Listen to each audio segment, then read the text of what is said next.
항소심 가서 대법원 가면 심리불스킹 제도라는 게 있고요. 그런데 이제 한국 같은 경우에는 사실 일반적으로 재판이 그렇게 심리하는데 시간이 많이 걸리지 않거든요. 그래서 항고, 재항고 사건은 뭐 일반적으로는 좀 빨리 나오는 편인데 뭐 대법원에서는 그래도 사건이 워낙 밀려 있어서 늦게 나오는데 뭐 일반적 기준에 간다고 한다면 좀 빨리 나왔다 이렇게 볼 수 있어요. 그런데 저는 31일 만에 나왔어도 굉장히 좀 늦게 나왔다고 생각하는 사람 중에 하나입니다. 예. 왜냐하면 이건 뭐 판단의 여지가 없는 사건인데 바로 판단을 내릴 수 있는 사건이기 때문에 이런 사건에 대해서는 더 신속하게 가장 먼저 심리를 해야 한다고 보고요. 예. 근데 중요한 것은요.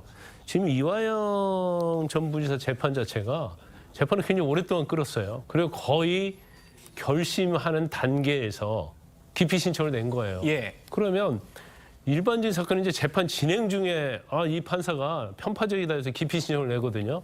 근데 재판 거의 끝나가서 선고만 남은 상태에서 거의 왜 기피 신청을 냈을까? 거기에 우리가 강한 의구심을 낼 수밖에 없거든요. 그런데 이화영 전 부지사 재판이 이게 순조롭게 온 게 아니잖아요. 뭐 중간에 이재명 대표에게 뭐 보고를 했냐 안 했냐 해가지고 또 부인이 뭐 법정에 와서 소란을 하고 또 변호사가 뭐 법정에 들어와서 또 재판 연기 전략을 하고 여러 가지 뭐 이화영 전 부지사가 원하지 않는데 뭐 기피하겠다고 했다가 또 안 한다고 했다가 또 기피 신청했거든요.